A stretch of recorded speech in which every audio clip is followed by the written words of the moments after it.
Video பார்க்குற எல்லாருக்கும் வணக்கம் நண்பா. ரொம்ப நாள் கழிச்சு உங்களை பார்க்குற மாதிரி இருக்குது. இன்றைக்கி சிஎம் பாங்க் பார்த்தீங்கன்னா ஒரு பங்கமான ஒரு சம்பவம் பண்ணியிருப்பார். மற்றும் டபிள்யூபிள்யூ சேர்ந்த ஒரு சிலருக்கு இன்ஜுரி ஏற்பட்டிருக்குது. ஃபைனலி பார்த்தீங்கன்னா ஜே ஊசோடைய காதல் வந்து ஜெயிச்சிடுச்சுங்க. வாங்க இன்றைக்கான ரெஸ்லிங் அப்டேட்டை பற்றி பார்க்கலாம். அதுக்கு முன்னாடி சேனலுக்கு ஃபஸ்ட் டைம் வந்துருக்கோங்க, சப்ஸ்கிரைப் பண்ணி பெல் ஐகானை கிளிக் பண்ணி வச்சுக்கோங்க. தினமும் போடுற ரெஸ்லிங் செய்யல தமிழை தெரிஞ்சுக்கோங்க.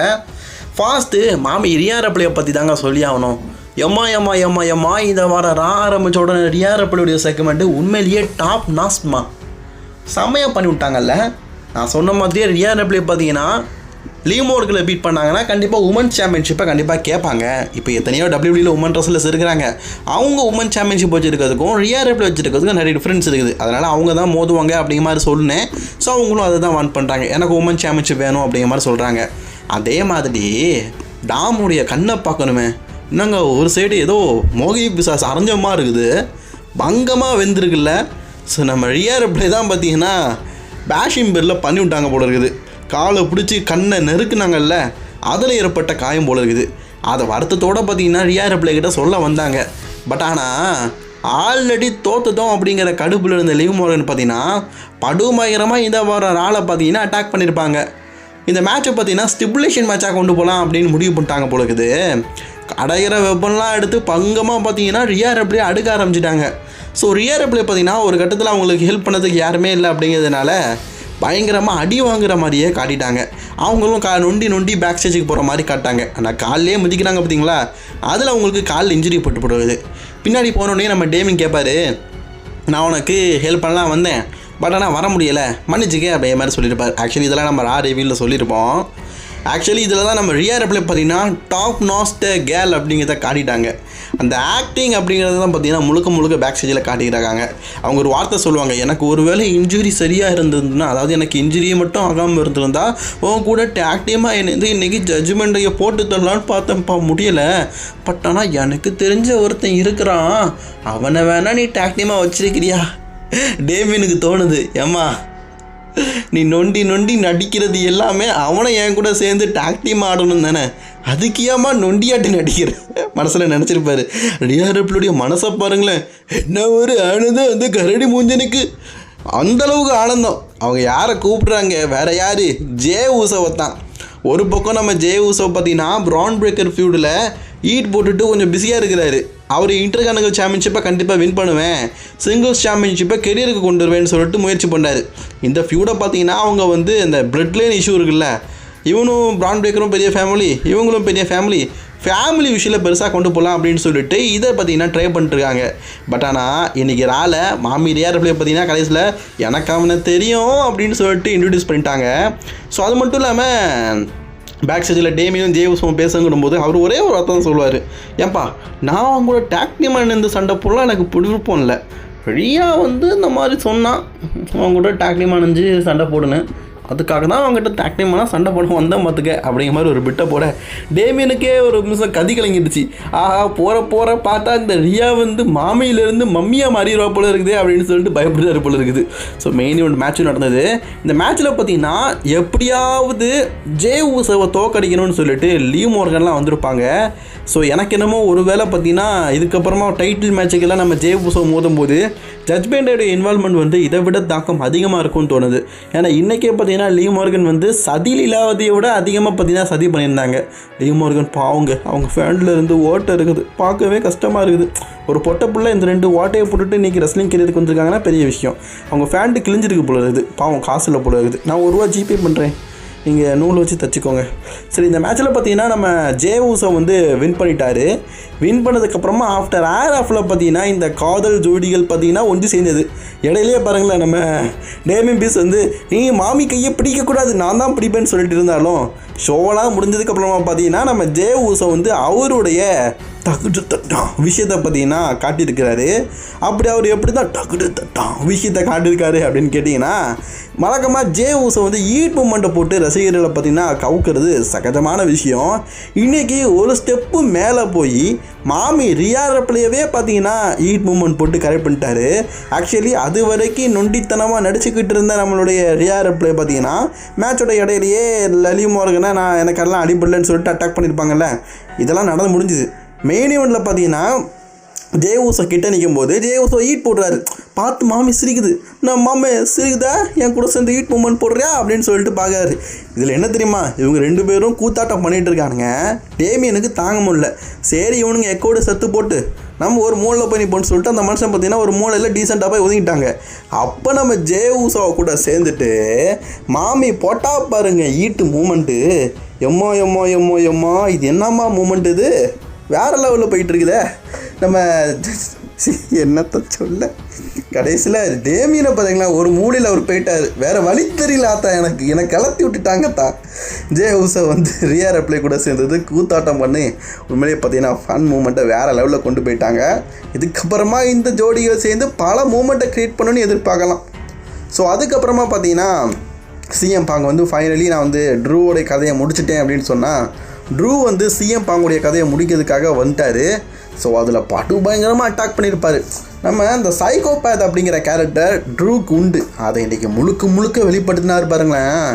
அதாவது அடித்தது, சிஎம் பாங்க ஹாஸ்பிட்டலுக்கு அனுப்புனது, பின்னாடி போயிட்டு ரத்தம் வந்தாலும் அடித்தது, அதெல்லாம் தாண்டி அந்த எமோஷனல் இது விஷயத்தில் பார்த்தீங்கன்னா ட்ரூ மார்க்கெண்டர் ஒரு விஷயம் பண்ணார்ல, ஹட்ஸ் இது ரொம்ப நல்லா இருந்தது பையா, ரொம்ப நல்லா இருந்தது. குழந்தை பேக் ஸ்டேஜில் சிஎம் பாங்குக்கு வாயில் ரத்தம்லாம் வந்துச்சு அப்படின்னு இருந்தாலும் இந்த ஸ்டோரி எதில் ஆரம்பிக்குது, இந்த பிரேஸ்லெட் தான்.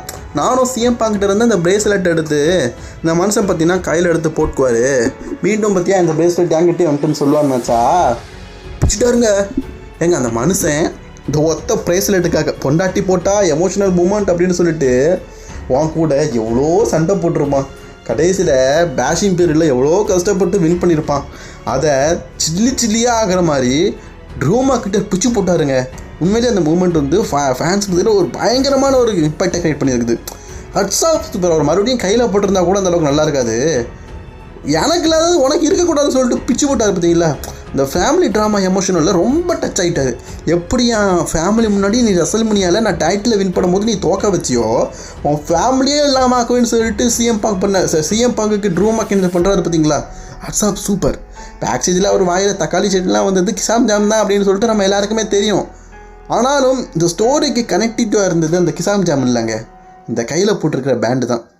உண்மையிலே இந்த பிரேஸ்லெட்டில் பிச்சது எனக்கே என்னடா பிச்சிட்டாரே, இதுக்கப்புறமா சிஎம் பாங் வெளுத்து வாங்க போகிறாரே அப்படிங்கிற மாதிரிலாம் தோணுச்சு. இந்த மூமெண்ட் பார்த்தீங்கன்னா சிஎம் பாங் வந்து ஒரு சேலஞ்ச் பண்ணியிருந்தார். அதை மறைய வச்சுட்டு, அதாங்க சிஎம் பாங் வந்து குந்தர்கிட்ட இருக்கிற ஹெவி வெயிட் சாம்பியன்ஷிப் வேணும், எனக்கு காசு பணம் வேணும், எனக்கு வேர்ல்டு சாம்பியன்ஷிப் வேணும், இதெல்லாம் பேசியிருப்பார். அந்த ப்ரோமோவை ட்ரூ மார்க்கெண்டர் ஓவர் ரைட் பண்ணி இன்றைக்கி சிஎம் பாங்குக்கு ஒரு பயங்கரமான ஒரு மூமெண்ட்டை க்ரியேட் பண்ணி விட்டார். அதுலேயும் சிஎம் பாங்குக்கு ரொம்பவே ஃபேவரட்டாக இத்தனை நாட்களாக பார்த்தீங்கன்னா அவர் வந்து எதுக்காக கையில் போட்டிருக்கிற அந்த பிரேஸ்லெட்டுக்காக போராடினார்ல, அதையே பிச்சார். பார்த்தீங்களா, ஹட்ஸ் ஆஃப் சூப்பராக இருந்தது. ஸோ இதுக்கப்புறமா சிஎம் பாங் உத்தர துரோகம் அணிந்து நெக்ஸ்ட் வீக் ஆளை வந்து படு பயங்கரமாக ட்ரூ அட்டாக் பண்ணுவார் எதிர்பார்க்கலாம். ஸோ அதே மாதிரி இன்றைக்கி பார்த்தீங்கன்னா ஷேனா பெஸ்லர், சோனியா டிவல் இவங்களுக்குலாம் ஒரு மேட்ச் பார்த்தீங்கன்னா நீ நடந்துருந்தது. ஸோ அவங்களுக்கு அகேன்ஸ்டாக பார்த்தீங்கன்னா கேரி ஜேனும் இயோ ஸ்கையும் மோதிருப்பாங்க. அதில் இந்த மேட்ச் முடிஞ்சதுக்கப்புறமா இயோ ஸ்கை மண்டையில் கை வைக்கிறாங்க, இந்த பக்கம் கேரி ஜேன் தலையில் கை வச்சுருக்காங்க. பாருங்களேன், கேரி ஜேனுடைய மண்டையை பாருங்களேன், தெரியுதா உங்களுக்கு, கண்ணுலேருந்து ரத்தம் சொருவி மூக்கு ஷேப்பு மாறி, அம்மா எப்படிப்பட்ட இன்ஜுரி, ரொம்ப நாட்கள் ஆகும் போல் இருக்குது இவங்க ரெக்கவரி ஆக வர்றதுக்கு. அந்த ஷேப்பே பாருங்களேன், முக ஷேப்பே டோட்டலி சேஞ்ச் ஆகிடுச்சு. ஸோ இன்றைக்கி ஒரு பயங்கரமான மூமெண்ட் நடந்துருக்குது. ஆல்ரெடி டேமேஜ் கண்ட்ரோலில் இருக்கிற ஒவ்வொருத்தருக்கும் பார்த்திங்கன்னா இன்ஜுரி ஏற்பட்டு அவங்க டோட்டலி பார்த்திங்கன்னா ஒவ்வொரு பக்கமும் ஒதுங்கிட்டு இருக்கிறாங்க. இப்போது இயோ ஸ்காய்க்கு இப்படி ஒரு இன்ஜுரி ஏற்பட்டுருக்குது. எனக்கு பார்க்கறதுக்கே உண்மையிலே பார்த்திங்கன்னா பயங்கரமாக இருக்குது. ஏன்டா இவ்வளோ பெரிய இன்ஜுரி ஏற்பட்டுரும் அசால்ட்டாக நிற்கிறாங்கன்னு சொல்லிட்டு உங்களுக்கு தோணுச்சுன்னா நீங்கள் மறக்காமல் கமெண்ட் பாக்ஸில் கமெண்ட் பண்ணிக்கோங்க. இயோ ஸ்காய் இதனால் நிறைய நாள் மிஸ் பண்ண போகிறோம் போல இருக்கேன். டபிள்யூபிள்யூ பார்த்தீங்கன்னா குந்தருக்கான அடுத்த ஆப்போனன்ட் வந்து செலக்ட் பண்ணி வச்சுட்டாங்க. அதாவது இப்போது நடக்க போகிற பேட் பிளட்டில் மற்ற மேட்சை கம்பேர் பண்ணும்போது வேர்ல்டு சாம்பியன்ஷிப் அவ்வளோக்கு நல்லா இருக்காது. பட் இருந்தாலும் ஸ்டோரி பேஸ் பற்றி கொஞ்சம் நல்லா கொண்டு போகணுமே அப்படின்னு சொல்லிட்டு சாமி ஜேனை அகைன் பார்த்தீங்கன்னா குந்தருக்கு அகேன்ஸ்டாக இறக்கிருக்கிறாங்க. ஸோ இவங்களுக்குள்ள ரெசல்மனியா மேட்ச் நடந்துருக்குதும். அதில் சாமி ஜேனோட அண்ட்ரேட்டு நான் ஒரு பெரிய ஆள் என்னெல்லாம் பில்ட்ட முடியாது அப்படின்னு சொல்லிட்டு தலைகால் புரியாமல் தலை மேலே நின்று ஆடிக்கிட்டு இருந்த குந்தரையே பார்த்தீங்கன்னா சாமி ஜேன் வந்து வீழ்த்தி இன்டர்கான்டினென்டல் சாம்பியன் ஆயிருப்பார். ஸோ இப்போ அவர் வீழ்த்தின, அதாவது டபிள்யூபிள்யூல குந்தரை வீழ்த்திய முதல் ரெஸ்லர் சாமி ஜேன். இப்போ ஜாக் கேபிள்லாம் வீழ்த்தினாலும் அதெல்லாம் வந்து எப்படி சொல்ல, இந்த பின்ஃபால் பண்ணி வின் பண்ணாரா, டேரெக்டாக பின்ஃபால் பண்ணி வின் பண்ணலை, கவுண்டர் முறையில் அந்த மாதிரி தான் வின் பண்ணார். பட் ஆனால் கவுண்டர் முறையில் இல்லாமல் பின்ஃபால் பண்ணி வின் பண்ண ஒரே ரஸ்லர் நம்ம சாமி ஜெயின். அவருக்கு அகேன்ஸ்டாக ஒரு ஃபியூடு. அதே மாதிரி பேக் ஸ்டேஜில் பார்த்தீங்கன்னா நம்ம கோஃபி கிங்ஸ்டன் இருக்கிறார்ல, கோபிநாதன் அண்ணன், அந்த கோபிநாதனுக்கும் நம்ம குந்தருக்கும் பார்த்தீங்கன்னா வேர்ல்டு ஹெவி சாம்பியன்ஷிப்பான ஃபியூடை பார்த்தீங்கன்னா பேக் ஸ்டேஜில் வந்து கிரியேட் பண்ணி விட்ருப்பாங்க. சரி, இந்த ஒடிசியே ஜோ அவர்லாம் எங்கேப்பா போனாருன்னு கேட்டிங்கன்னா அது ஒரு எப்படி சொல்லன்னு தெரியல. அந்த விஷயத்தை பற்றி நான் அதை அடுத்த வீடியோவில் சொல்கிறேன். இப்போது இந்த மேட்ச்சில் வந்து குந்தர் பார்த்தீங்கன்னா நெக்ஸ்ட்டு ஃபியூடை வந்து சாமி ஜெயின் தான் கூட போகிறாரு அப்படின்னு நல்லாவே தெரிஞ்சிருச்சு. ஸோ சாமி ஜெயினுக்கும் குந்தருக்கும் நம்ம நெக்ஸ்ட்டு பேட் பிளட்டில் மேட்ச் எதிர்பார்க்கலாம். அது மாதிரி இன்றைக்கி பிரான் ஸ்டோமன் பார்த்தீங்கன்னா நம்பர் 1 கண்டெண்டராக இன்டர்கான்டினென்டல் சாம்பியன்ஷிப்புக்கு செலக்ட் ஆகிருப்பார். சரி, அவருக்கு இந்த பிரான்ஸ் சென்டிட்டு தானப்பா இருந்தார். அவர் என்னாச்சுன்னு கேட்டிங்கன்னா, எனக்கு கிடச்சிருக்க அப்டேட் படி WWE பார்த்தீங்கன்னா பிரான்ஸ் சென்டிட்டுக்கு உடம்பு சரியில்லைன்னு சொல்லிட்டு பிளட் செக் பண்ணி பார்த்துக்கிறாங்களாம். அதில் அவருக்கு கோவிட் பாசிட்டிவ் வந்துருக்குது அப்படிங்கிறது தெரிஞ்சிருக்குது. கோவிட் டெஸ்ட் வந்து மூக்கிலெல்லாம் டெஸ்ட் பண்ணி பார்ப்பாங்க, மூக்கு சளி வச்சு தான் டெஸ்ட் பண்ணி பார்ப்பாங்க. எனக்கு என்ன டவுட்னா, இன்னும் இந்த கொரோனா பார்த்தீங்கன்னா அமெரிக்காவில் சுற்றிட்டு தான் இருக்கா அப்படிங்கிறது டவுட்டாக இருக்குது. நம்ம ஊரெல்லாம் ஓஞ்சிட்டுன்னு பார்த்தா அமெரிக்காவில் சுற்றிட்டு தான் இருக்க போல இருக்குது. ஸோ ரொம்ப நாள் கழிச்சு ஒரு ரெஸ்லருக்கு வந்து கொரோனா ஏற்பட்டுருக்குது. ஸோ அதனால் பிரான்ஸ் சென்டிட் ஒரு சில வாரங்கள் வர முடியாது. அதே மாதிரி அடுத்த கண்டென்டராக இஜோ ட்ராக் செலக்ட் ஆகிருப்பார். ஸோ எத்தனை பேர் செலக்ட் ஆனா என்ன, கடைசியில் ஜே ஊசோ தான் வின் பண்ண போகிறாரு அப்படிங்கிறது 100% உறுதியாயிட்டு. WWE இதில் தான் ஒரு மிஸ்டேக் பண்ணுறாங்க. ஜே ஊசோக்கும் பிரான் பிரேக்கருக்கும் பேக் ஸ்டேஜில் ஒரு ஃபியூடை கிரியேட் பண்ணி விட்டானுங்க. அப்போ இவங்களுக்குள்ள டேரெக்டாக ஒரு மேட்ச் வச்சிட வேண்டியது தானே. இந்த கண்டெண்டர் மேட்சை செகண்டரியாக வச்சிடலாம். இப்போ இதில் முழுக்க பார்த்தீங்கன்னா பிரான் பிரேக்கருக்கு அகேன்ஸ்டாக ஜே ஊசோ வந்து பேக் ஸ்டேஜில் ஒரு ஃபியூட் போயிட்டுருக்காரு. கண்டிப்பாக இவரு தான் மோதுவாருன்னு தெரிஞ்சிருச்சு. அப்பவும் எதுக்கு ஒரு கண்டெண்டர் மேட்ச்சு என்ன மயத்துக்கு வைக்கிறீங்க அப்படிங்கிறது தான் என்னுடைய கேள்வியாக இருக்குது. ஏன்டா நீங்கள் ரொம்ப குழப்புறீங்கடா. இங்கே இதே தான் எப்பவுமே பண்ணிருக்காங்க. ஒரு கண்டெண்டர் மேட்ச் இருக்குது, அதில் ஒருத்தருக்கு அவர் இந்த சாம்பியன் கூட ஃபியூட் இருக்குது, அவர் தான் வின் பண்ண வைக்க போகிறாங்க.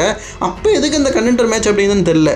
நெய்யே ஊற்று அப்படின்னு ஒரு படத்தில் விஜய் சொல்லுவோம்ல, அந்த மாதிரி இருக்குது. ஸோ அடுத்து அங்கிள் ஹவுடி பார்த்தீங்கன்னா இன்றைக்கி வந்து அங்கிள் ஹவுடி கேரக்டரில் மெயின் ஸ்டேஜில் பார்த்தீங்கன்னா ப்ரோமோ பேசியிருப்பார். நெக்ஸ்ட் வீக் பார்த்தீங்கன்னா இவங்களுக்குள்ள 8 man ஸ்ட்ரீட் ஃபைட் மேட்ச் இருக்குது. உண்மையிலேயே பார்த்தீங்கன்னா ஒரு பங்கமான விஷயம். அங்கிள் ஹவுடி தனியாக சண்டை போட்டுருக்கிறோம், அவர் டீம் தனியாக சண்டை போட்டு பார்த்துருக்கோம். நெக்ஸ்ட் வீக் பார்த்தீங்கன்னா ரியல் அமெரிக்கன் அந்த டீம் பேர் வந்து அமெரிக்கன் மீடா. சரி, அந்த டீமுக்கு அகேன்ஸ்டாக பார்த்தீங்கன்னா அங்கிள் ஹவுடி மற்றும் அவருடைய டீம் ஒயிட் 6 இணைந்து பார்த்தீங்கன்னா சண்டை போட போகிறாங்க. முதலாக இவங்க எல்லாருமே ஒன்றா சேர்ந்து சண்டை போட போகிறாங்க. ஆமாம், இவங்க WWE சண்டை போட்டதே 3 விஷயம், இது 3 மேட்ச்சு. இதில் என்னத்தை பெருசாக சொல்ல. சரி, நீங்கள் எத்தனை பேர் எதிர்பார்க்குறீங்க அப்படிங்கிற மறக்காமல் கான்வர்ஸாக பண்ணிக்கோங்க. சரி, தொடர்ந்து வீடியோ பார்க்க சேனலை சப்ஸ்கிரைப் பண்ணிக்கோங்க. அடுத்து நல்லதோ ரஸ்லிங் செய்யலை நான் உங்களை சந்திக்கிறேன்.